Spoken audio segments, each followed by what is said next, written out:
Hello friends, मेरा नाम है विक्की बामनिया। दोस्तों, आप जानते हो कि हमारी चैनल पे 12th साइंस इंग्लिश मीडियम के लिए केमिस्ट्री के काफ़ी सारे लेक्चर्स कंडक्ट हो रहे थे। उसमें बच्चों के कमेंट्स आ रहे थे कि सर फिजिक्स के लिए भी कुछ कीजिए। तो आज हमारे साथ जिग्नेश लाडूमोर सर है, जो 6 साल से इंग्लिश मीडियम में फिजिक्स पढ़ा रहे हैं। काफ़ी सारे बच्चों का रिव्यू अच्छा है उनके लिए कि ये अच्छा पढ़ाते इंग्लिश मीडियम के पर्पज़ से। तो आज वो आपके लिए ब्रह्मास्त्र सीरीज का फिजिक्स का कंडक्ट करने जा रहे हैं, सेशन नंबर 1। साथ में वो वावाजोड़ू सेशन भी कंडक्ट करेंगे। तो सर आप बताओगे कि उनको कैसे कैसे कॉन्सेप्ट जानने को मिलेंगे? देखो, फिजिक्स में सर मेजोरिटी एमसीक्यू जो होता है ना, वो फॉर्मूला बेसिस होता है। और मान लो कि ज़्यादा इतना डिफरेंस है नहीं, मेजोरिटी पीवाईक्यू जाता है और उसके रिलेटेड ही क्वेश्चन होते हैं। तो मैंने भी जो हमारा ब्रह्मास्त्र सेशन है उसी में वही क्वेश्चन सिलेक्ट किए जो बार बार पूछे जाते हैं, और उससे अगर एक करेंगे बच्चे तो उसका कॉन्सेप्ट भी क्या होगा, क्लियर होगा। और जो हमारा शाम को वावाजोड़ू आएगा उसमें भी मैंने ऐसे क्वेश्चन सिलेक्ट किए हैं। मतलब इंग्लिश मीडियम के बच्चों के लिए वावाजोड़ू सेशन भी आने वाला है। तो भाई आपके लिए तो गुड न्यूज़ है भाई। सर के लिए एक बार ओपी वाला कमेंट कर देना। और सर आप कंटिन्यू कीजिए। 50 एमसीक्यू सर करा रहे हैं, उसको जैसे आप शुभम सर को सपोर्ट कर रहे हो वैसे ही लाडूमोर सर को भी करो। जिग्नेश लाडूमोर उनका नाम है, लेकिन फिजिक्स बहुत बढ़िया पढ़ाते हैं। आप लास्ट तक जुड़े रहना ताकि आपको भी कॉन्सेप्ट क्लियर हो जाए।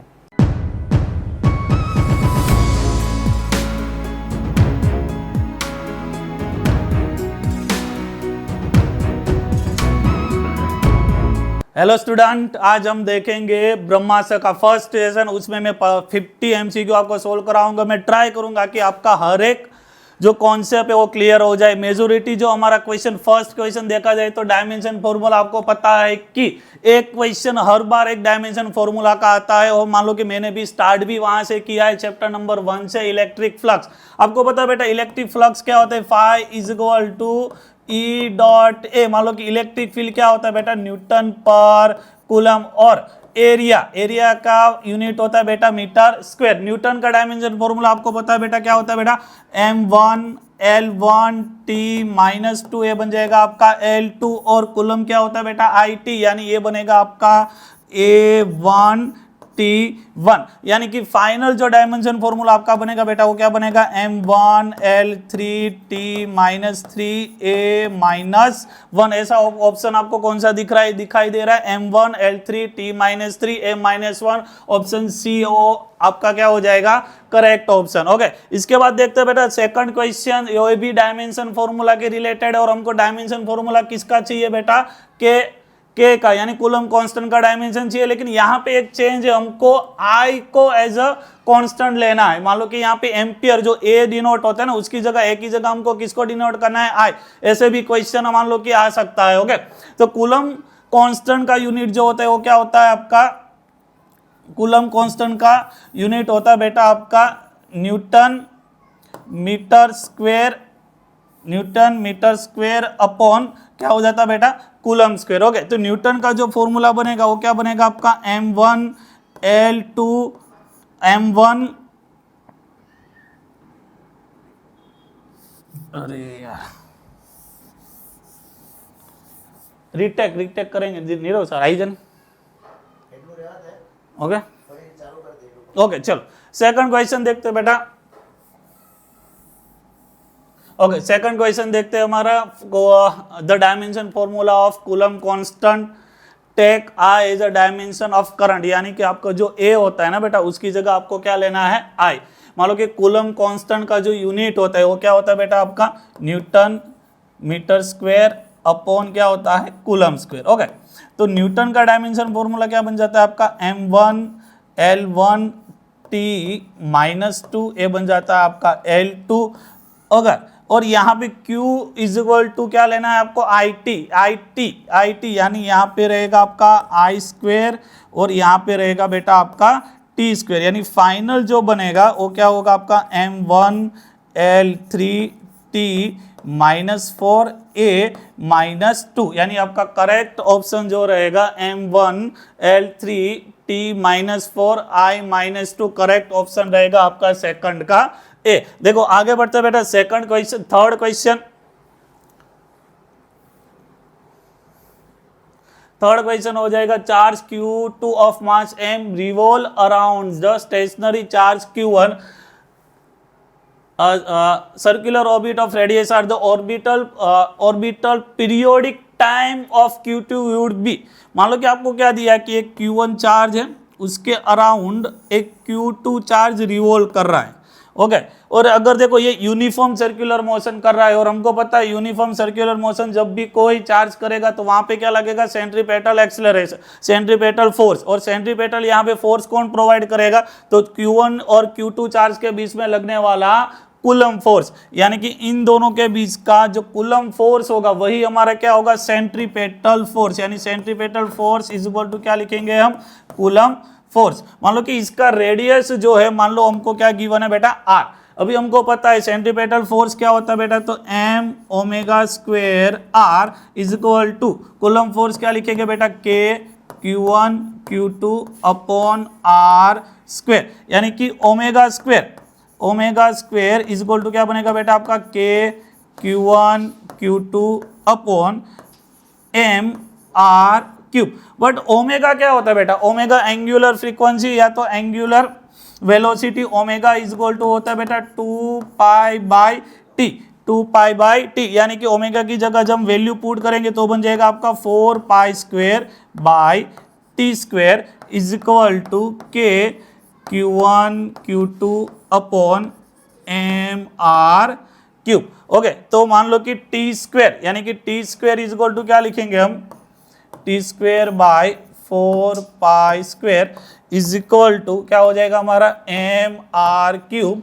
अपॉन के Q1 Q2, यानी कि T square is equal to क्या हो जाएगा आपका 4 pi square M R cube upon K Q1 Q2। अगर दोनों साइड रूट निकालोगे तो फाइनल आंसर जो होगा बेटा वो बन जाएगा आपका T 4 pi square M R cube upon K Q1 Q2, और रूट को क्या लिख सकते हैं हम, पावर में 1/2। यानी ऑप्शन जो रहेगा बेटा आपका कौन सा रहेगा, ए ऑप्शन क्या रहेगा आपका करेक्ट। चलो नेक्स्ट क्वेश्चन देखते हैं बेटा।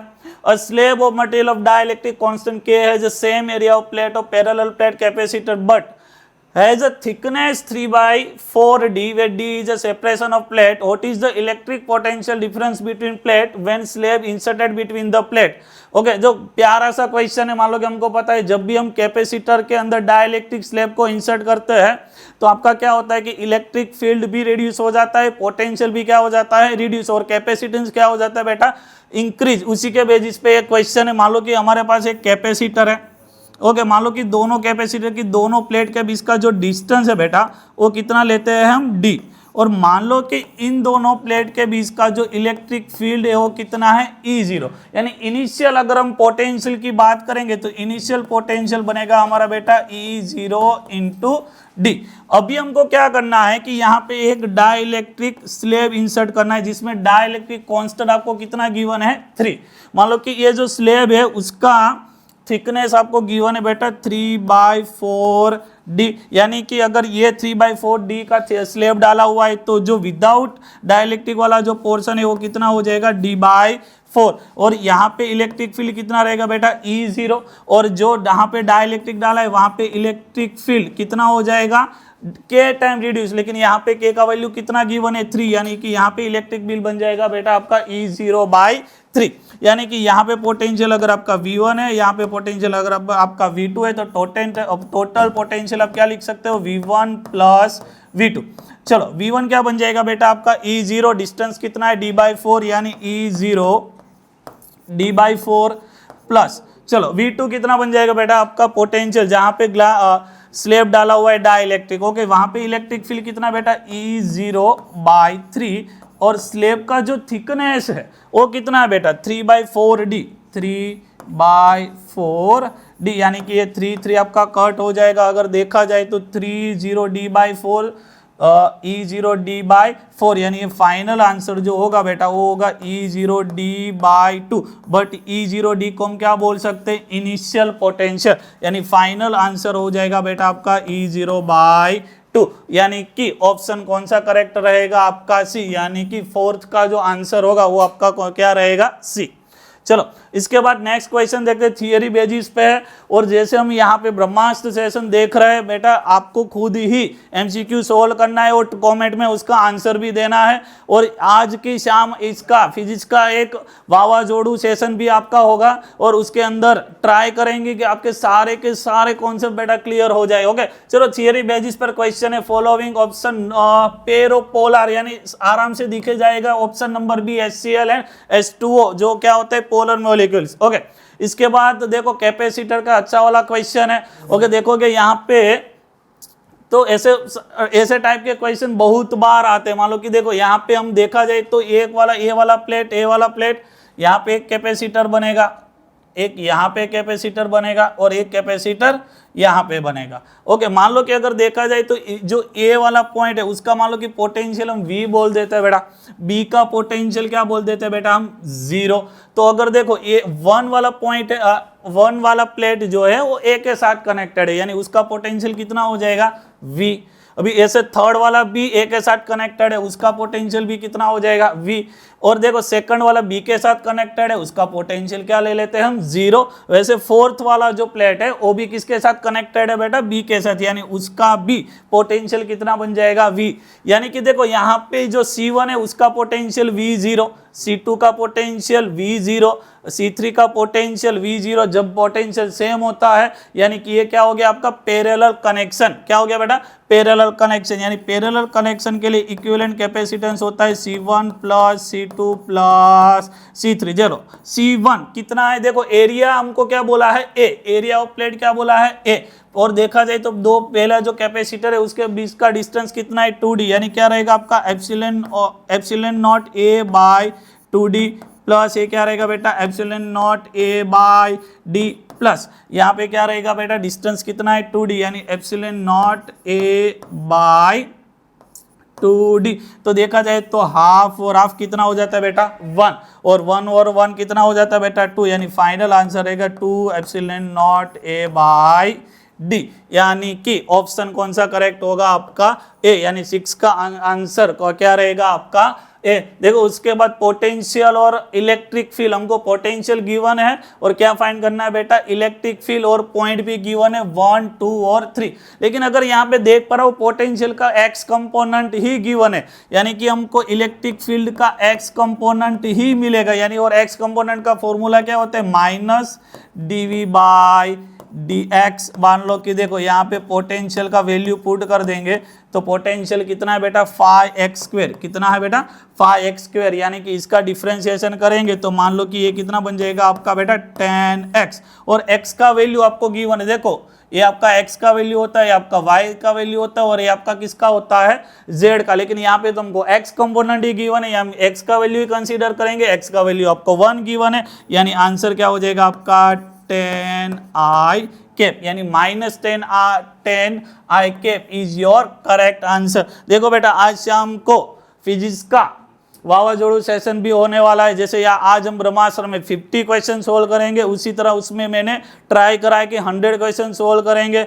और मैंने ट्राई करा है कि हर एक कॉन्सेप्ट का जो हमारे 14 चैप्टर है उसमें से हर एक कॉन्सेप्ट का जो अच्छे वाले क्वेश्चन जो बार बार रिपीट होते हैं बेटा, वही मैंने ट्राई करा है कि आपके साथ सोल्व किए जाए, कि जिसकी वजह से आपके अच्छे से अच्छे मार्क्स बने। चलो 8 वाला क्वेश्चन देखते हैं। For which of the value resistance are when galvanometer show 0 deflection for a following below. हमको आर का वैल्यू फाइंड करना है जिसकी वजह से ये जो गैलोरीमीटर है ना उसमें करंट क्या हो जाए 0। यानी कि देखो ये जी अगर गैलोरीमीटर ये वाली ब्रांच में अगर करंट जा ही नहीं रहा है, यानी कि ये वाली ब्रांच में करंट जाएगा। Okay, current I is equal to क्या होता है EMF अपॉन टोटल रेजिस्टेंस, यानी EMF या तो वोल्टेज आपको कितना दिया है 12, यानी कि EMF 1200 रेजिस्टेंस टोटल क्या हो जाएगा आपका R, यानी कि I का वैल्यू जो है बेटा वो कितना रहेगा आपका 12 अपॉन 500 प्लस R। दूसरी बात यहाँ पे क्या है कि नो करंट, यानी कि इस बैटरी का जितना पोटेंशियल होगा, यानी कि कितना पोटेंशियल है 2, वही डायरेक्टली पोटेंशियल किसके पास आ जाएगा R के पास। यानी ये जो R जो है उसके 2 पॉइंट का पोटेंशियल भी कितना होगा 2। करंट तो हमको पता है कितना जाने वाला है बेटा I, यानी कि हम सिंपल इसको सोल्व करते हैं तो V इज इक्वल टू क्या होता है बेटा I R। क्या होता है V is equal to I R. V को हमको पता है पोटेंशियल कितना है 2, यहाँ पे V की जगह कितना रखेंगे बेटा 2। I का वैल्यू हमने फाइंड करा, कितना आया 12/500 plus R is equal to sorry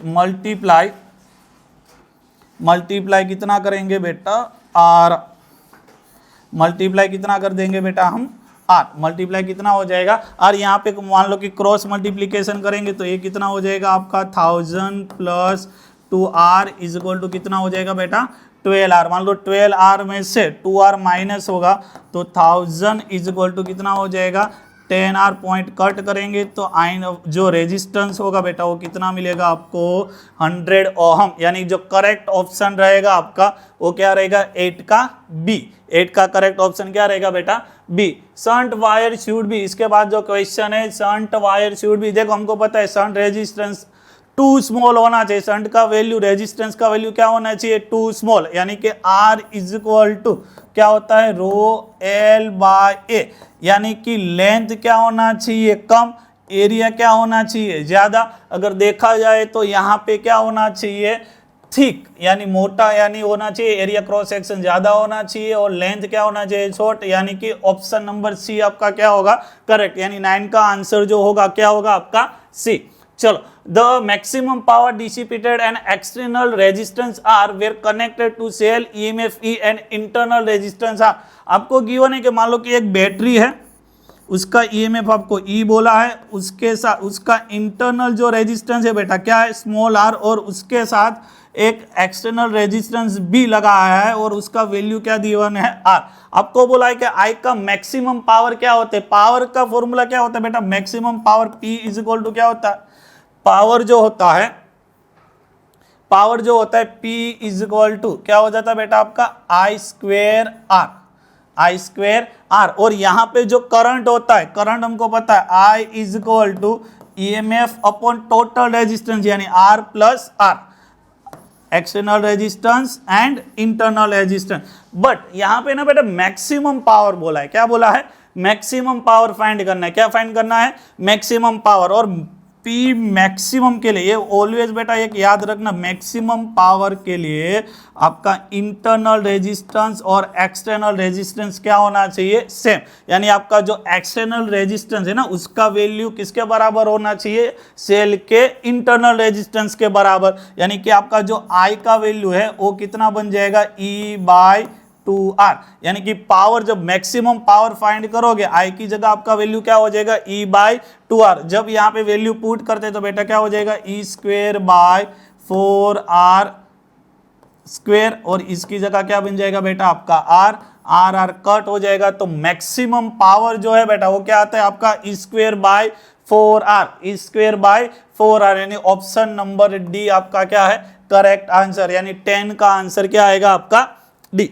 चलो और आगे क्वेश्चन है, कनेक्शन है आपके रेजिस्टेंस का, नेटवर्क एक आपको गिवन है और आपको क्या फाइंड करना है ए और बी का इक्विवेलेंट रेजिस्टेंस फाइंड करना है। देखो दिखने में तो बहुत ही मान लो कि डिफिकल्ट रहता है, लेकिन इतना ही इजी क्वेश्चन है। देखो हमको ए और बी का फाइंड करना है, यहाँ पे देखो ये 2 और 2 क्या है सीरीज में, यानी कि इसका अगर मैं इक्विवेलेंट फाइंड करता हूं तो ये क्या हो जाता है आपका 4, क्या हो जाता है बेटा 4। अभी देखो ये 4 और ये 4 क्या हो जाते हैं पैरेलल में, जब 4 और 4 पैरेलल में हो जाते हैं तो इसका जो इक्विवेलेंट होता है वो 4/2 यानी कितना हो जाता है 2, यानी जब ये वाला सोल्व करेंगे, इनको सोल्व करेंगे तो ये कितना देगा आपको 2 ओहम। फिर से ये 2 और 2 क्या हो जाएंगे बेटा सीरीज में, फिर से आपको यहाँ पे वैल्यू कितना मिल जाएगा 4, यानी ए वाला और ए वाला जब कनेक्शन करेंगे, यानी इसका जब कनेक्शन करेंगे तो फिर से आपको कितना वैल्यू दे देगा बेटा 4। अभी देखा जाए तो ये 4 और ये 4 फिर से आपका देखो बेटा पैरेलल में हो गया, तो पैरेलल में फिर से उसका वैल्यू कितना हो जाएगा, यानी ये वाला रेजिस्टेंस और इसको जब कनेक्ट करोगे तो फाइनली जो आपका है ना बेटा कुछ इस तरह मिलेगा, यानी कि यहाँ पे रहेगा 2, ये ऑलरेडी आपका 2 है, और फाइनली यहाँ पे एक इसके साथ कनेक्ट करा हुआ है हमने 8, यानी ये अब देखो यहाँ पे आपका पॉइंट बन जाता है आपका A, यहाँ पे क्या बन जाता है पॉइंट आपका बेटा B, यानी ये 2 और 2 क्या हो जाएंगे बेटा आपका 4, यानी 4 और 8 क्या हो जाता है पैरेलल, और पैरेलल का इक्विवेलेंट पैरेलल का equivalent R equivalent is equal to क्या होता है आपका R1 into R2 upon R1 plus R2। देखो जब भी दो रेजिस्टेंस है तो आपको मा याद रखना है, ऊपर मल्टीप्लीकेशन नीचे क्या करोगे बेटा एडिशन। तो R1 इंटू R2 देखो ये दोनों सीरीज में है तो एक वैल्यू क्या दे देगा आपको 4 और 8 क्या हो जाएंगे पैरेलल, यानी ऊपर मल्टीप्लीकेशन करोगे तो 4 मल्टीप्लाई 8 और नीचे क्या आ जाएगा आपका 4 प्लस 8 यानी कितना हो जाएगा बेटा 12, यानी ऊपर कितना हो जाएगा आपका 32 डिवाइडेड बाय 12 और आंसर फाइनल आंसर हो जाएगा आपका 4/3, यानी 4/3 ओहम आपका क्या होगा करेक्ट आंसर, यानी 11th का जो करेक्ट आंसर है बेटा वो कौन सा है आपका बी 8/3। चलो एक और क्वेश्चन देखते हैं बेटा, बढ़िया सा क्वेश्चन है मैग्नेटिक फील्ड का। A solenoid has a core of material relative permeability. देखो यहाँ पे रिलेटिव बोला है, वैक्यूम नहीं है। जो सोलेनोइड है उसके अंदर कोई मीडियम रखा हुआ है, जब भी मीडियम रखा होता है तब उसका मैग्नेटिक फील्ड का फॉर्मूला होता है permeability of medium N I, और हमको पता है कि relative permeability is equal to क्या होता है मीडियम का परमिएबिलिटी अपॉन वैक्यूम का परमिएबिलिटी, और मीडियम का परमिएबिलिटी इज इक्वल टू क्या हो जाता है रिलेटिव परमिएबिलिटी मल्टीप्लाई वैक्यूम का परमिएबिलिटी, यानी कि फाइनल जो आपका फॉर्मूला बनेगा बेटा वो क्या बनेगा रिलेटिव परमिएबिलिटी वैक्यूम का परमिएबिलिटी एन आई, और ये जो एन होता है ना वो क्या होता है टर्न पर यूनिट लेंथ, क्या होता है बेटा टर्न पर यूनिट लेंथ। यहाँ पे हमको गिवन ये 100 पर मीटर, यानी ये small n turn per unit length ही आपको गिवन है, और एन आई। चलो रिलेटिव परमिएबिलिटी आपको कितना गिवन है बेटा 400, ये वैल्यू आपको पता होता है कितना होता है 4π10⁻⁷, ये आपको कितना गिवन है 100,000 गिवन है, यानी 10⁻³ लिख रहा हूं मैं, और रेजिस्टेंस करंट कितना गिवन है बेटा 1, करंट आई का वैल्यू कितना गिवन है बेटा 1, यानी फाइनल आंसर जो बनेगा 4 × 4 कितना हो जाता है 16 पाई मल्टीप्लाई यहाँ से 2 to 5 और बने जाएगा आपका 10⁻⁵ -75 यानी -2 टेस्ला, यानी फाइनल आंसर जो होगा वो होगा आपका 16 पाई 10⁻⁻2 यानी ऑप्शन नंबर सी, यानी 12 का जो आंसर है वो आपका क्या रहेगा सी। चलो और बेटा आगे बढ़ते हैं। A very long solenoid straight wire is set parallel to each other और each carrier current I same direction as shown as represent between two are the intensity of magnetic field at a point P as shown in figure। Okay हमको क्या करना है, ये दो wire given है, दोनों में से आई करंट फ्लो हो रहा है और हमको पी पॉइंट पे क्या फाइंड करना है मैग्नेटिक फील्ड। देखो सबसे पहले हम इसका मैग्नेटिक फील्ड लेंगे तो उसका डायरेक्शन भी मान लो कि B1 है, उसका डायरेक्शन क्या होगा बेटा इनवर्ड, क्योंकि थंब कर्न की डायरेक्शन में थंब रखोगे, फिंगर जिस डायरेक्शन में कर्ल हो रहा है उस डायरेक्शन में क्या होगा मैग्नेटिक फील्ड, यानी कि देखो यहाँ पे फिंगर जो पी साइड है ना वहां पे इनवर्ड होगा, तो यहाँ पे B1 क्या होगा आपका इनवर्ड, और B1 का वैल्यू कितना हो जाता है आपका μ0I/2πr। उसी तरह अगर देखो B ये जो सेकंड वायर है उसमें भी I करंट फ्लो हो रहा है, लेकिन डिस्टेंस अभी कितना हो जाएगा बेटा 2r + r, यानी टोटल डिस्टेंस जो है वो कितना बन जाएगा आपका 3r, यानी B2 जो मैग्नेटिक फील्ड होगा वो क्या होगा μ0I/2π, लेकिन डिस्टेंस कितना होगा बेटा 3r, यानी r की जगह कितना रखोगे बेटा 3r। अभी टोटल पूछा है तो इन दोनों मैग्नेटिक फील्ड का आप क्या करोगे एडिशन, क्योंकि दोनों मैग्नेटिक फील्ड क्या है बेटा इनवर्ड डायरेक्शन में, क्या है इनवर्ड डायरेक्शन में, यानी B1 = हो जाता है बेटा μ0I/2πr प्लस B2 कितना हो जाता है बेटा आपका μ0I/6πr, यानी कि इसमें से कॉमन क्या निकल जाएगा बेटा, तो आपका μ0I/2πr, यहाँ पे क्या बचेगा 1 + 1/3। ओके यानी कि इसको अगर सोल्व करोगे फाइनल आंसर क्या होगा, तो μ0I/2πr क्रॉस मल्टीप्लीकेशन करोगे तो ये बन जाएगा आपका 4/3, क्या बन जाएगा 4/3, यानी कि ये 2 क्या हो जाएगा आपका कट, यानी फाइनल आंसर देखो जाएगा तो 2 μ0I/3πr 2 μ0I/3πr, and option C आपका क्या हो जाएगा करेक्ट, यानी 13 का जो आंसर होगा वो क्या होगा आपका सी। चलो एक और अच्छा क्वेश्चन है बेटा डायरेक्शन के इलेक्ट्रोमैग्नेटिक इंडक्शन में से। ओके देखो अगर आप मान लो थ्रू आउट एंड तक मेरा सेशन देखते हो तो मैंने अच्छे अच्छे क्वेश्चन मान लो कि सिलेक्ट किए जो आपका कॉन्सेप्ट क्लियर करेंगे। क्लियर है। Out of the following given loop in which loop the direction of induce current in a form ACB। देखो सिंपल सा रूल है कि अकॉर्डिंग टू लेंज लॉ जो मैग्नेटिक फ्लक्स है उसका अपोज करेगा वही डायरेक्शन में आपका इंड्यूस ईएमएफ या तो करंट बनेगा। देखो फर्स्ट वाला अगर आप फिगर देख पा रहे हो तो बाहर जा रहा है, बाहर जा रहा है यानी कि फ्लक्स क्या होगा डिक्रीज। फ्लक्स अगर डिक्रीज हो जा रहा है तो इसके अंदर जो करंट बनेगा उसकी वजह से फ्लक्स क्या होना चाहिए इंक्रीज, यानी कि एक्सटर्नल मैग्नेटिक फील्ड अगर इनवर्ड डायरेक्शन में है तो इसके अंदर जो करंट बनेगा उसका मैग्नेटिक फील्ड का डायरेक्शन भी बेटा क्या होना चाहिए इनवर्ड। यानी आप थंब कहाँ रखोगे बेटा इनवर्ड डायरेक्शन में, फिंगर कैसे कर्ल करोगे तो उसी डायरेक्शन में, यानी कैसे होगा क्लॉकवाइज डायरेक्शन में। यानी ये वाले केस में जो करंट बनेगा वो क्या कौन सी डायरेक्शन में बनेगा बेटा ACB, वही तो हमको चाहिए। तो देखो फर्स्ट ऑप्शन ही हमारा करेक्ट है, यानी ए वाले क्वेश्चन का आंसर क्या रहेगा आपका ए, यानी 14 का आंसर रहेगा बेटा ए। चलो इसके बाद किरचॉफ लॉ के अकॉर्डिंग सेकंड क्वेश्चन है बेटा the network show in a figure as part of current the battery as negligible. एक नेटवर्क आपको गिवन है, आपको बोला है कि करंट कितना फ्लो हो रहा है 2 एम्पियर और डिक्रीजिंग रेट यानी कि di/dt, decreasing rate di/dt decrease हो रहा है तो आप क्या लिखो di/dt -10⁻²। ओके तो देखो कुछ नहीं सिंपल सा रोल है KVL लगाएंगे हम तो यहाँ पे क्या रहेगा आपका VE। देखो करंट का डायरेक्शन हमारा डायरेक्शन सेम है तो potential will be negative for a resistance, यानी कितना हो जाएगा करंट कितना जा रहा है 2, यानी क्या लिखेंगे हम IR। देखो एंड बैटरी में क्या देखते हैं बेटा एंड पॉइंट, ये आपका पॉजिटिव है आपका ए वाला नेगेटिव, एंड पॉइंट क्या होगा आपका पॉजिटिव यानी कि क्या आएगा प्लस ई रहेगा। और देखो करंट जहां से एंटर होता है वो पॉइंट क्या होता है पॉजिटिव फॉर इंडक्टर, और जहां पे बाहर निकलता है वो क्या होता है नेगेटिव, यहाँ पे भी एंड पॉइंट क्या है नेगेटिव। और इंडक्टर का जो ईएमएफ होता है या तो वोल्टेज जो होता है क्या होता है LdI/dt इज इक्वल टू क्या होता है बेटा VB। आपको क्या फाइंड करना है बेटा VB माइनस VA, वो बाद में करते हैं। चलो सबसे पहले वैल्यू पुट करते हैं तो I का वैल्यू 2, रेजिस्टेंस R यानी ये कितना बन जाएगा आपका 4, EMF आपको वोल्टेज आपको कितना गिवन है बेटा 12,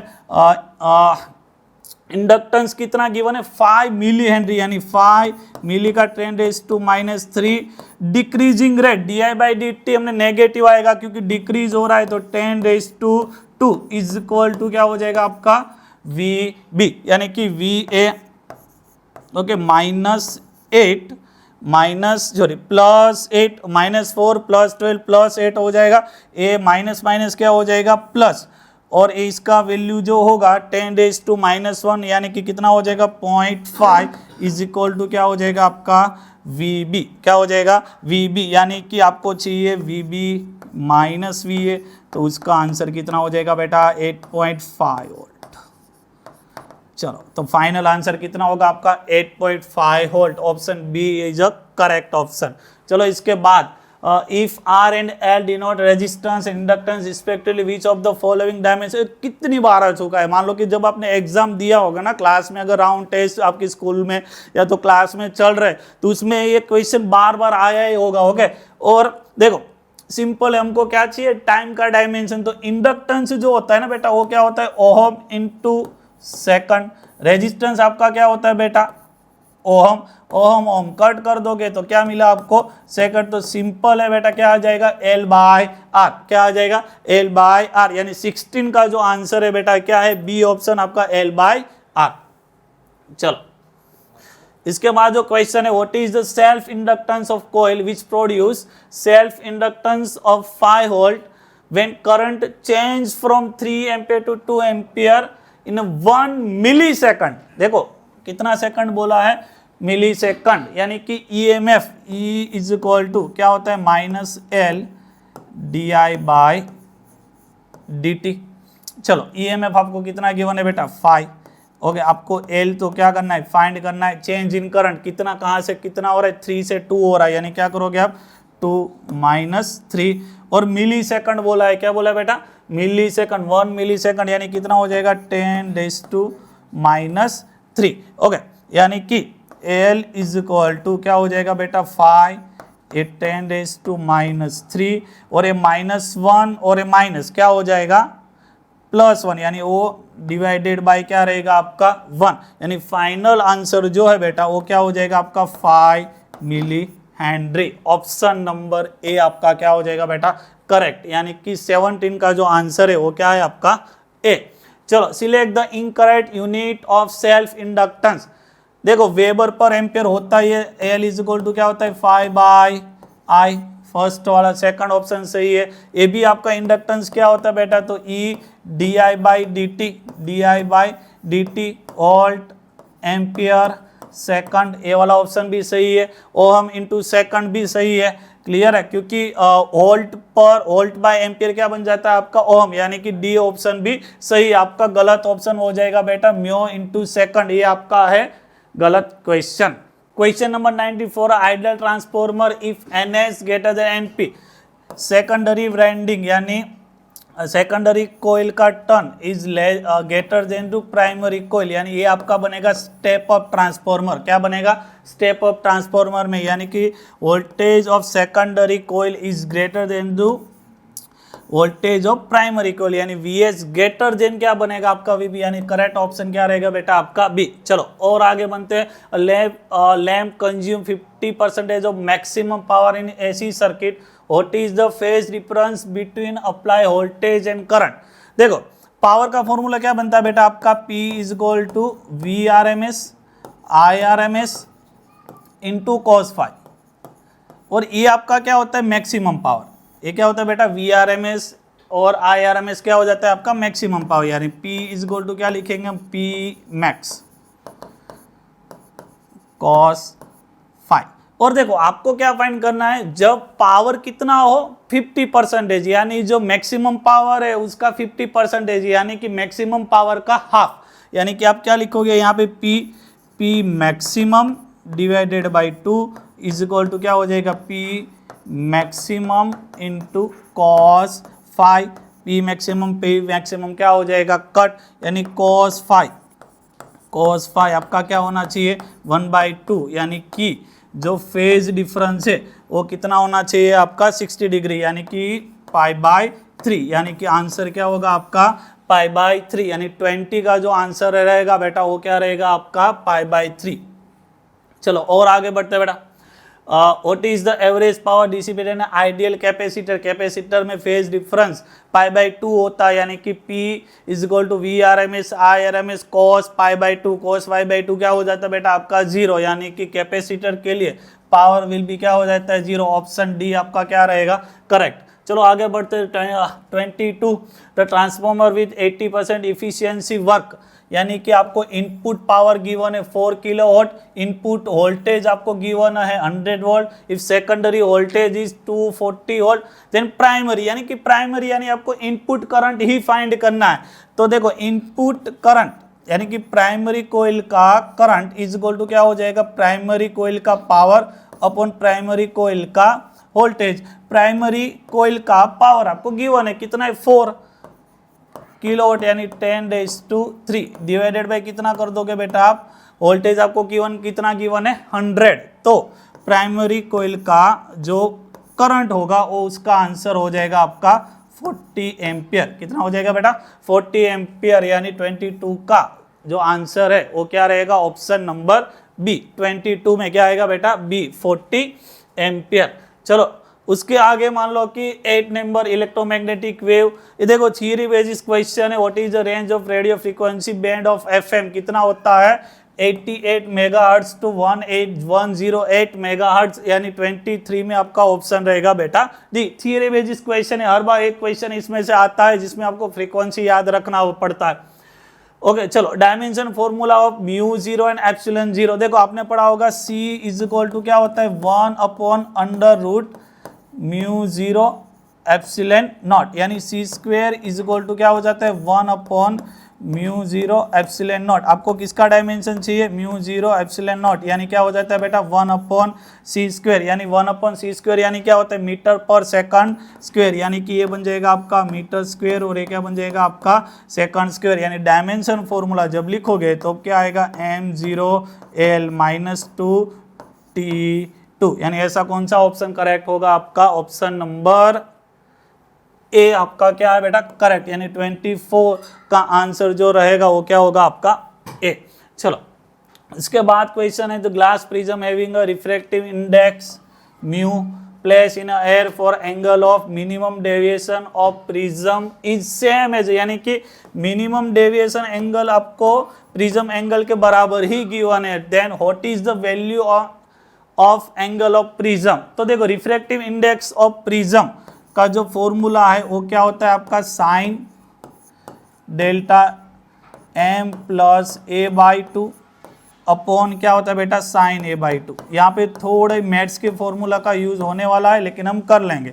चलो ईटा इज इक्वल टू क्या होता है बेटा म्यू आपको गिवन है, रिफ्रैक्टिव इंडेक्स ऑफ प्रिज्म कितना गिवन है म्यू, यानी कि देखो और डेल्टा मिनिमम डेविएशन एंगल कितना गिवन है आपको a, यानी साइन यहाँ पे कितना बन जाएगा a प्लस ए कितना बन जाएगा बेटा 2a/2 अपॉन क्या हो जाएगा बेटा आपका ये साइन a/2, यानी 2 क्या हो जाएगा आपका कट। साइन a क्या होता है बेटा आपका 2 sign a/2 cos a/2 upon क्या हो जाता है बेटा साइन a/2, तो साइन a/2 क्या हो जाएगा कट। और देखो ये 2 अगर नीचे आ जाता है तो cos a/2 is equal to क्या लिखोगे आप μ/2, क्या लिखोगे μ/2, यानी कि a/2 इज इक्वल टू क्या बन जाता है बेटा आपका cos इनवर्स μ/2 और फाइनल आंसर प्रिज्म एंगल बनता है आपका 2 cos इनवर्स μ/2। ओके तो ये वाला ऑप्शन अगर देखा जाए तो कौन सा बनेगा हमारा 2 cos इनवर्स μ/2, यानी ऑप्शन नंबर डी, यानी 25 का जो आंसर रहेगा बेटा वो कितना रहेगा डी ऑप्शन। चलो और आगे बढ़ते हैं। What is the type of nature image form in object place axis of concave mirror between pole and centre. देखो जब हम पोल और सेंटर के बीच में जब हम मान लो कि ऑब्जेक्ट को रखेंगे तो उसका एक ही एक मान लो कि देखो कॉनकेव मिरर में एक ही केस है जहां पे वर्चुअल इरेक्ट और मैग्नीफाइड आपको इमेज मिलेगा। और कब मिलेगा? जब हम ऑब्जेक्ट को कहां रखेंगे पोल और सेंटर के बीच में। चलो और आगे बढ़ते बेटा। Question number 27 two thin lens of focal length f1 and f2 are contact and coaxial the power of combination. तो देखो कॉम्बिनेशन ऑफ लेंस में इक्विवेलेंट फोकल लेंथ क्या होता है 1/f1 प्लस क्या होता है बेटा 1/f2। और यहाँ पे आपको क्या पूछा है पावर, तो 1 का कॉम्बिनेशन का पावर इस क्या होता है फ्रीक्वेंसी का इनवर्स, यानी 1/f क्या ले लोगे आप पावर, और इसका क्या हो जाएगा बेटा आपका f2 प्लस f1 अपॉन क्या लिखोगे आप f1 इंटू f2, यानी फाइनल आंसर रहेगा आपका बेटा 27 का डी। 27 का डी आपका क्या होगा बेटा फाइनल आंसर। चलो और एक क्वेश्चन आगे लेते हैं बेटा। The focal length of thin lens made from material of refractive index 1.5 is 15 centimeter when it's placed in a liquid of refractive index 4/3। Focal length हमको फाइंड करना है। देखो सिंपल एक फॉर्मूला है focal length upon 1/f is equal to refractive index of lens minus refractive index of medium upon refractive index of medium is equal to 1/r1 minus 1/r2। ये हमने जब lens को air में रखेंगे तब इसका फोकल लेंथ का formula हुआ। जब इसको उसका तो एयर वाला तो हमको देखो रिफ्रैक्टिव फोकल लेंथ गिवन ही है, कितना है 15, कितना है 15। हमको फाइंड करना है जब उसको कहाँ पे रखेंगे हम लिक्विड में, तो लिक्विड वाला देखो ये वाला एयर वाला हमको पता ही है कितना है 15, मान 15 कितना बेटा 15। अगर मान लो कि वाटर का देखेंगे तो 1/f is equal to refractive index of glass minus refractive index of water upon refractive index of water, यानी मीडियम यहाँ पे क्या है बेटा वाटर 1/f R1 -1/R2। और जब इन दोनों का बेटा हम रेशियो लेते हैं, क्या लेते हैं बेटा, रेशियो, तो ये दोनों क्या हो जाएंगे बेटा, कट, यानी कि F/FA इज इक्वल टू क्या हो जाएगा आपका, Ng minus NA upon NA multiply क्या हो जाता है आपका, refractive index of water, refractive index of glass minus refractive index of water. चलो, तो रिफ्रैक्टिव इंडेक्स है ना, एयर आपको गिवन है, कितना गिवन है, 15, यानी कि यहाँ पे लिखोगे F/15। ग्लास का लेंस का आपको रिफ्रैक्टिव इंडेक्स गिवन है 1.5, एयर का कितना होता है 1/1 मल्टीप्लाई, वाटर का आपको गिवन है कितना बेटा 4/3, यानी कि यहाँ पे क्या रखोगे आप 4/3 अपॉन क्या हो जाएगा बेटा आपका 4/3 माइनस 1 पॉइंट, हमने यहाँ पे गलत थोड़ा वैल्यू डाला है, रिफ्रैक्टिव इंडेक्स ऑफ ग्लास रहेगा 1.5 and refractive index of water रहेगा आपका 4/3, कितना रहेगा 4/3, यानी कि F/15 इज इक्वल टू कितना हो जाएगा बेटा 0.5 मल्टीप्लाई 4/3 अपॉन ए भी कितना हो जाएगा आपका 4.5 माइनस 4 करोगे बेटा, 4.5 माइनस 4 करोगे तो यहाँ पे कितना बचेगा आपका 0.5 डिवाइडेड बाई 3 कैंसिल हो जाएगा, ये 0.5 भी आपका कैंसिल हो जाएगा, तो F is equal to 15 multiply 4, यानी आंसर कितना रहेगा आपका 16 सेंटीमीटर, यानी कि फाइनल फोकल लेंथ, जब हम लेंस को लिक्विड में रखेंगे तब हमारा फोकल लेंथ कितना मिलेगा, ऑप्शन नंबर डी 16 सेंटीमीटर, यानी 28 का आंसर क्या रहेगा बेटा आपका option D. The lens of power -4 dioptre, it means, देखो डायोप्टर का फोकल लेंथ क्या होता है 1/d, यानी कि यहाँ पे क्या बनेगा आपका 1/-4, -4 यानी क्या होते हैं -0.25 सेंटीमीटर, और सॉरी मीटर, क्या होता है बेटा मीटर, और 0.25 यानी ये बन जाएगा -25 सेंटीमीटर। और देखो माइनस है यानी कि कौन सा लेंस बनेगा आपका कॉनकेव, कौन सा बनेगा बेटा कॉनकेव, यानी कि फाइनल आंसर जो होगा आपका बेटा कि देखो नेगेटिव फोकल लेंथ किसका होता है तो कॉनकेव, और फोकल लेंथ कितना है आपका -25 सेंटीमीटर, यानी ऑप्शन करेक्ट ऑप्शन 29 का क्या रहेगा बेटा आपका ए। ओके चलो बेटा, question number 30, the plane polarise light incident on normally on a terminal plate is its E vector make a angle 60 degree with the optics axis of the plate, find the percentage difference between initial and final intensity।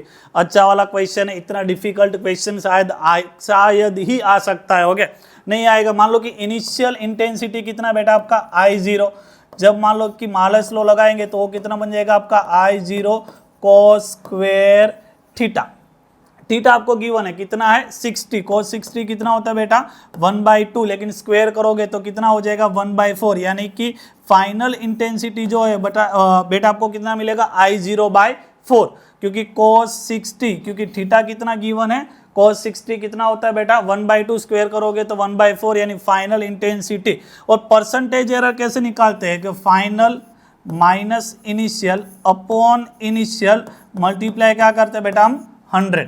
तो देखो final कितना मिला हमको I0/4, initial कितना बेटा I0, नीचे भी कितना आ जाएगा बेटा I0, मल्टीप्लाई कितना कर दोगे बेटा आप 100, 4I0 is equal to final minus initial I0/4, यानी कि ये बन जाएगा आपका -3I0 अपॉन 4I0 मल्टीप्लाई कितना हो जाएगा आपका बेटा 100, यानी I0 कट हो जाएगा, यानी 4 ये कितना हो जाएगा 25 मल्टीप्लाई 3, यानी कि फाइनल आंसर कितना रहेगा आपका 75। माइनस साइन ये डिनोट करता है कि आपका इंटेंसिटी क्या होगा बेटा रिड्यूस, क्या होगा रिड्यूस, यानी ऑप्शन नंबर 13 का जो आंसर है वो क्या रहेगा आपका 75% इंटेंसिटी रिड्यूस होगा। चलो नंबर ऑफ फोटोन इमिटेड पर सेकंड बाय बल्ब, पावर आपको गिवन है 66 वॉट, इमिटेड वेवलेंथ कितना गिवन है आपको 600 नैनोमीटर, और आपको क्या फाइंड करना है number of photon. Number of photon क्या होता है n is equal to power by energy. Energy क्या होता है बेटा HF, लेकिन आपको यहाँ पे क्या गिवन है वेवलेंथ, यानी क्या हो जाता है बेटा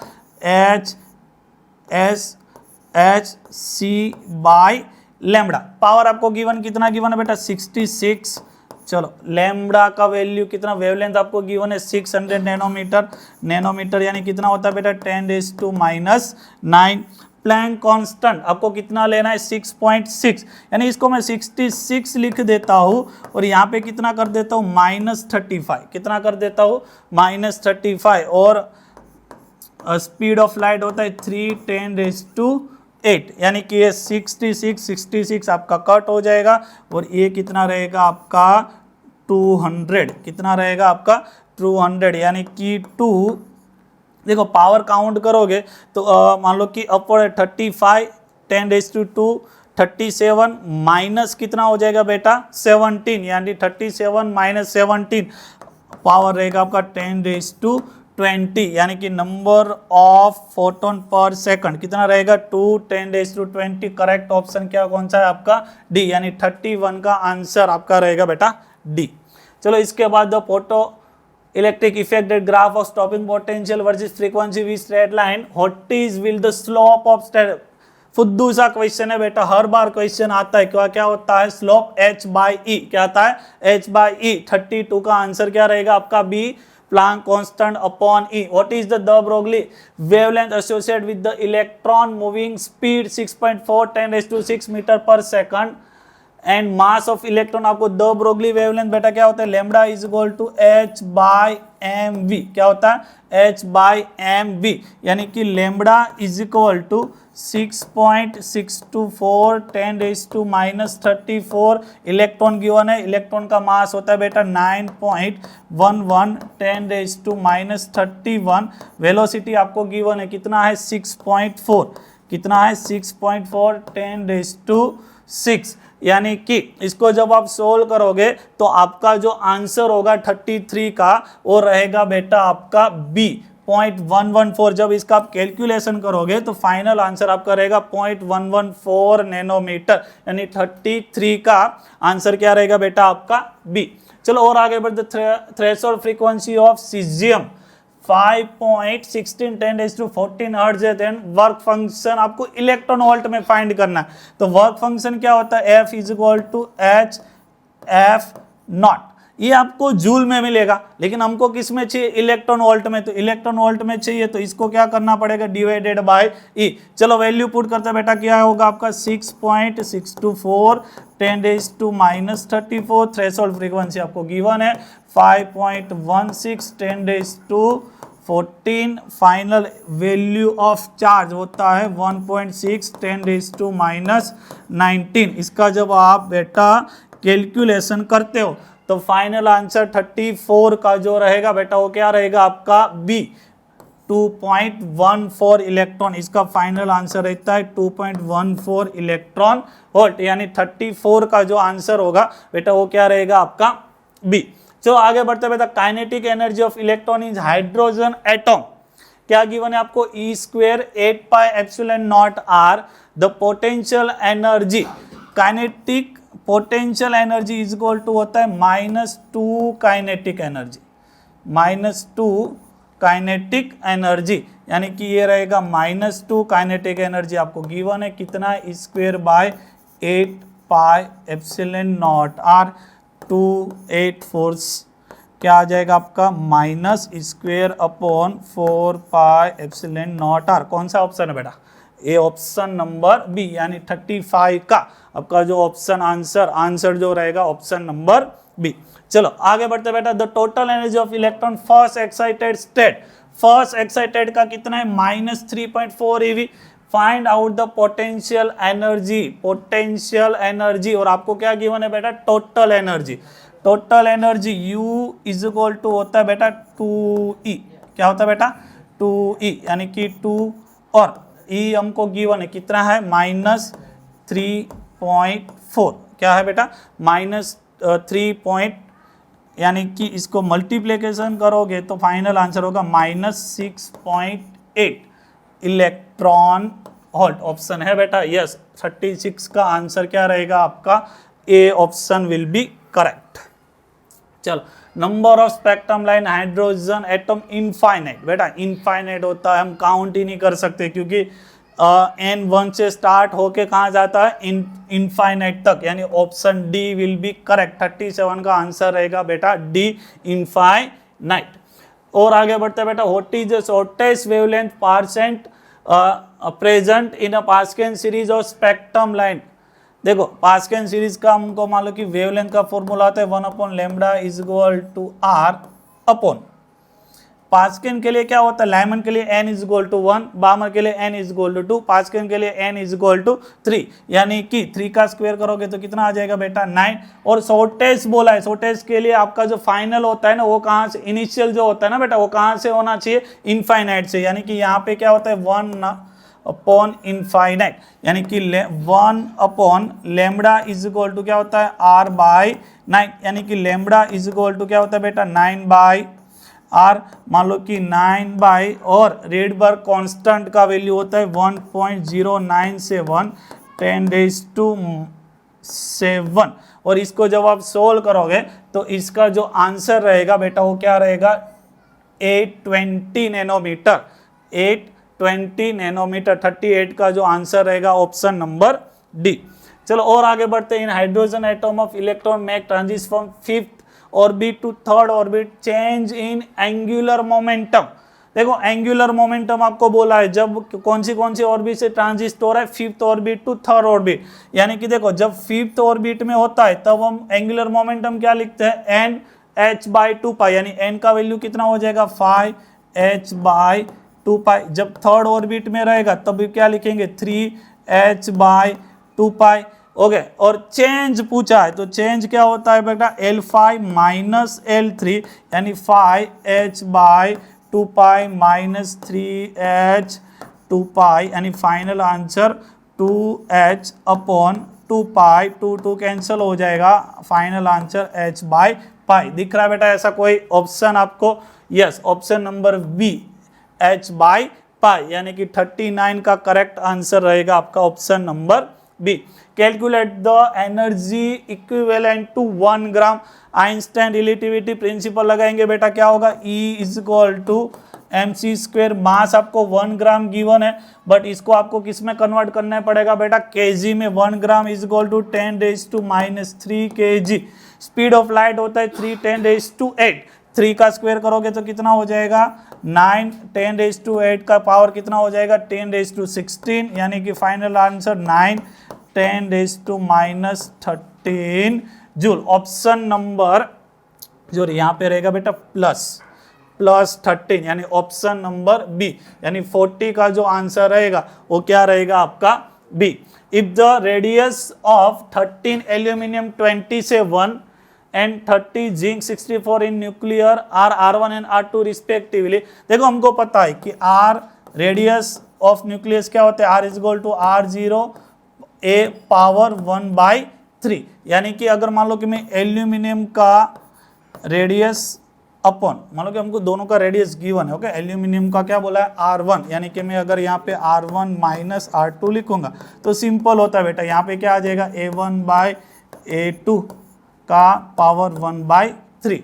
चलो एल्यूमिनियम का कितना A है 37, इसका कितना है बेटा 64, यानी 27/64 का क्यूब, 27 का क्यूब रूट कितना बनता है बेटा 3, 64 का कितना हो जाएगा 4, यानी रेशियो क्या रहेगा आपका 3/4, यानी 41 का जो आंसर रहेगा वो क्या रहेगा आपका 3/4, क्या रहेगा बेटा 3/4। चलो नेक्स्ट क्वेश्चन देखते हैं बेटा। 40 the atomic mass number of electron, always smaller नहीं हो सकता, ऑलवेज ग्रेटर नहीं हो सकता बेटा, इक्वल और ग्रेटर सही लग रहा है मेरे को। तो atomic mass number equal to और ग्रेटर देन क्या होता है एटॉमिक नंबर, यानी कि 42 का करेक्ट ऑप्शन रहेगा बेटा आपका सी।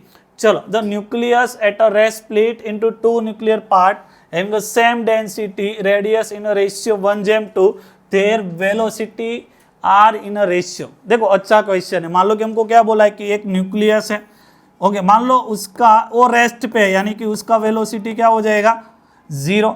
अभी ये जो न्यूक्लियस है ना वो 2 और स्मॉल न्यूक्लियस में स्प्लिट हो जाता है, और हमको क्या बोला कि इन दोनों का, मान लो कि इसका वेलोसिटी v1 है, इसका वेलोसिटी v2 है, और हमको क्या बोला है कि ये जो 2 स्प्लिट हो रहा है ना, उसका एक का रेडियस मान लो r1 है और दूसरे का रेडियस अगर मान लो r2 है, तो ये रेशियो हमको गिवन है r1/r2 इज इक्वल टू 1/2। यहाँ पे थोड़ा बहुत 11th का कॉन्सेप्ट भी लगेगा, law of momentum of conservation. Momentum always भी क्या होता है बेटा, कांस्टेंट। क्या होता है, कांस्टेंट, यानी कि initial momentum is equal to क्या होता है, फाइनल मोमेंटम। यानी कि मान लो ये आपका इनिशियल मोमेंटम, ये आपका क्या हो जाएगा, फाइनल मोमेंटम। देखो यहाँ पे मोमेंटम क्या होता है, mv, वेलोसिटी मान लो कि रेस्ट पे है, तो इनिशियल मोमेंटम विल भी क्या हो जाता है 0, और फाइनल मोमेंटम क्या लिखते हैं, मान लो कि इसका मास m1 है, इसका वेलोसिटी v1 प्लस क्या हो जाता है आपका m2 v2। देखो ये 0 कब पॉसिबल है, जब ये दोनों क्या हो, इक्वल एंड ऑपोजिट डायरेक्शन। क्या हो, इक्वल एंड ऑपोजिट डायरेक्शन। यानी कि अगर हम मैग्नीट्यूड लेंगे तो सिंपल ऐसा लिख सकते हैं कि m1 v1 is equal to m2 v2। मास हमको गिवन नहीं है, बट यहाँ पे एक चीज हमको बोला है कि इसका डेंसिटी सेम है। डेंसिटी क्या होता है, मास अपॉन वॉल्यूम। डेंसिटी क्या होता है, मास अपॉन वॉल्यूम, यानी मास क्या हो जाता है, डेंसिटी मल्टीप्लाई वॉल्यूम। यानी कि इसका डेंसिटी, इसका वॉल्यूम, और इसको मैं स्मॉल कर देता हूँ, ओके। तो ये स्मॉल जो v1 आपका वेलोसिटी है, ये डेंसिटी v2, और ये स्मॉल आपका क्या हो जाएगा, वेलोसिटी, ओके। वॉल्यूम स्फीयर है, स्फीयर का वॉल्यूम क्या होता है 4/3 पाई आर क्यूब। क्या होता है, पाई आर क्यूब। यानी कि देखो डेंसिटी तो वैसे भी कट हो रहा है, तो मान लो कि इसका रेडियस r1 बोला है, तो इसका जो वॉल्यूम बनेगा वो कितना होगा 4/3 पाई r1 स्क्वेयर, वेलोसिटी v1, इसका 4/3 पाई वेलोसिटी r2 का क्यूब, रेडियस r2 का क्यूब, वेलोसिटी क्या रहेगा आपका v2। चलो 4/3 आपका कट हो गया। वेलोसिटी का रेशियो फाइंड करना है, तो हम क्या करेंगे बेटा, v2 अपॉन v1 अप, और क्या बनेगा यहाँ पे, हमको 1 और 2 का बोला है ना, तो हमने गलत रेशियो लिया है। चलो इसको करेक्ट कर देते हैं, v1/v2 is equal to r2 का क्यूब अपॉन r1 का क्यूब, यानी इसको हम कॉमनली क्या बोल देते हैं, क्यूब। अभी r1/r2 आपको कितना गिवन है 1/2, लेकिन हमको यहाँ पे किसका वैल्यू डालना है, r2/r1 का, यानी इसका उल्टा क्या हो जाएगा बेटा 2/1 का क्यूब, यानी फाइनल आंसर कितना रहेगा आपका 8/1। यानी कि वेलोसिटी का रेशियो जो रहेगा वो क्या रहेगा आपका 8/1, यानी 43 का आंसर कितना रहेगा आपका, 43 का आंसर होगा डी। चलो, और how many neutron are more than proton. More than proton chemistry का नीरव सर ने आपने बताया होगा, नीरव सर ने भी पढ़ाया होगा, शुभम सर ने भी पढ़ाया होगा, ये सब चीज, ओके। देखो फिजिक्स में भी केमिस्ट्री आता है थोड़ा बहुत, ओके। मैं ट्राई करता हूँ, देखो मेरे को इतना केमिस्ट्री आता नहीं है, लेकिन ट्राई करता हूँ। चलो, हाउ मेनी न्यूट्रॉन, न्यूट्रॉन आपको पता है नंबर ऑफ न्यूट्रॉन क्या होता है a माइनस जेड। यहाँ पे एटॉमिक मास कितना है आपका 235, माइनस कितना होगा यहाँ पे 92। चलो, तो इसको कैसे करोगे, इसका सॉल्यूशन हो जाएगा आपका 135 92 यानी 8, यानी ये बन जाएगा आपका 143। क्या बन जाएगा 143। देखो सर ये आपने कैसे किया, देखो एक ट्रिक, मेरा जो मैं कैलकुलेशन करता हूँ ना, इसका देखो यहाँ पे 235, यहाँ पे 92, तो 100 से ऊपर यहाँ पे कितना है, तो 135, मैंने 135 लिख दिया। यहाँ पे 100 से माइनस कितना है 8, यहाँ पे कितना लिख दिया 8, दोनों को क्या कर दो 8, आपका कैलकुलेशन क्या हो गया, सिंपल 143, ओके। लेकिन हमको क्या बोला है, how many neutron are more than proton. Proton कितना है यहाँ पे 92, यानी आपको यहाँ पे क्या फाइंड करना पड़ेगा 143 माइनस कितना करोगे आप 92, यानी 43 प्लस 8, आंसर विल भी आपका हो जाएगा 51। क्या हो जाएगा बेटा 51। ऑप्शन नंबर ए आपका क्या है करेक्ट, यानी 44 का ऑप्शन क्या है आपका ए। चलो और बेटा आगे बढ़ते हैं। डोमेन फॉर्मेशन, डोमेन एक ही में, मान लो कि एक ही मैग्नेटिक सब्सटेंस में बनता है, फेरोमैग्नेटिक में, किस में बनता है बेटा फेरोमैग्नेटिक, ओके। आंख बंद करके ऑप्शन सिलेक्ट कर लो बेटा। 45 का आंसर क्या रहेगा आपका ए। चलो, in forward voltage diode is increase the width of depletion layer. In the forward voltage in a diode is increase the width of depletion layer. Okay, जब फॉरवर्ड बायस में जब हम कनेक्शन करते हैं किसी भी डायोड का, तो उसका जो रीजन होता है ना, मान लो कि जो एरिया होता है वो क्या होता है, रिड्यूस। क्या होता है, रिड्यूस, यानी क्या होता है, डिक्रीज। क्या होता है, डिक्रीज। यानी 46 का आंसर क्या हो जाएगा आपका, डिक्रीज। जब फॉरवर्ड बायस में क्या होता है, डिक्रीज, रिवर्स बायस में क्या होता है बेटा, इंक्रीज। ओके, चलो और आगे बढ़ते हैं। 46 हमारा हो गया। यस, एक स्लाइड खाली है। चलो, for PN junction the width of spare charge region approximately micrometre near about 0.5 होता है। कितना होता है, 0.5। ओके, थियोरेटिकल बेसिस क्वेश्चन है, पीएन जंक्शन डायोड में आता है। देखो, सेमीकंडक्टर में एक दिमाग लगा लो, कोई कैलकुलेशन वाला 90% कोई क्वेश्चन नहीं बनेगा। पूरा जो चैप्टर है बेटा थियरी बेसिस है, तो उसमें से एमसीक्यू भी आपका थियरी बेसिस ही बनेगा। क्लियर है। और आगे बढ़ते 48 for PN junction diode intensity of electric field आपको गिवन है 110⁶ वोल्ट पर मीटर। डिप्लेशन रीजन का थिकनेस आपको गिवन है 5000 एंगस्ट्रॉम। तो आपको क्या फाइंड करना है, potential barrier. V is equal to क्या होता है बेटा, E dot D. Electric field आपको गिवन है 110⁶। डिप्लेशन लेयर का थिकनेस आपको गिवन है 5000 एंगस्ट्रॉम, यानी 10⁻⁻10।